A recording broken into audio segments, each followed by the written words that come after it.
One more church. Amen. Tayo po ay dumako sa ating pagbibigay at ihanda po natin ang ating mga ipagkakaloob, lalo-lalo na po ang ating mga puso. At sabay-sabay po natin itong ipanalangin. Hallelujah. Ama naming Diyos na makapangyarihan sa lahat, Panginoon, patuloy ka namin pinasupurihan at pinapasalamatan.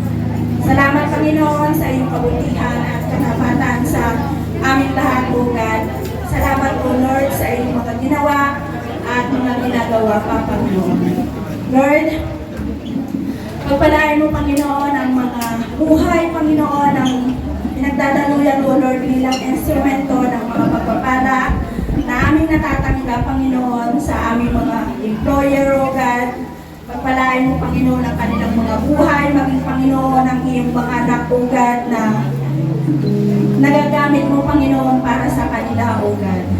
Lord, ikaw po, Panginoon, ang mag-bless ng mga kaloob na ito, Panginoon, O Lord, sa iglesia na ito, Lord, upang, Panginoon, ito, Ama, ay magamit, Ama, sa iyong gawain lamang, Panginoon, at higit, O God, ay mapagpalawak, Panginoon, ng iyong ebanghelyo, Panginoon.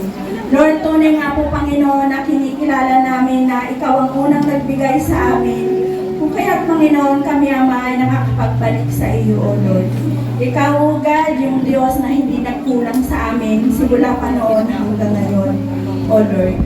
Panginoon, sa mga patuloy, O God, na nagtatapat sa iyo, Panginoon, ikaw, Panginoon, ang magbalik, O God, ng siksik at tiklik na umaapaw sa bawat isa, Panginoon, O Lord. At lalo't higit, Panginoon, ang kanilang mga puso, Panginoon, ay bigyan mo pa, Ama, ng puso, mapagpakumbaba at pagbigay, Panginoon, sa iyo, Lord, gawain. Salamat po, Panginoon, at ang lahat, O God, ng mga kaloob na ito ay sa iyo namin, Panginoon, iniaalay. I-bless mo po, Panginoon, ito, O Lord, at sa iyo namin, Panginoon, ito itinataas. At ikaw po, Panginoon, ang mag-ingat ito, O Lord. Sa iyo po, Panginoon, ang aming papuri at pasasalamat. Ito po ang aming sawa at dalangin. Sa pangalan ni Jesus. Amen.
Thank you.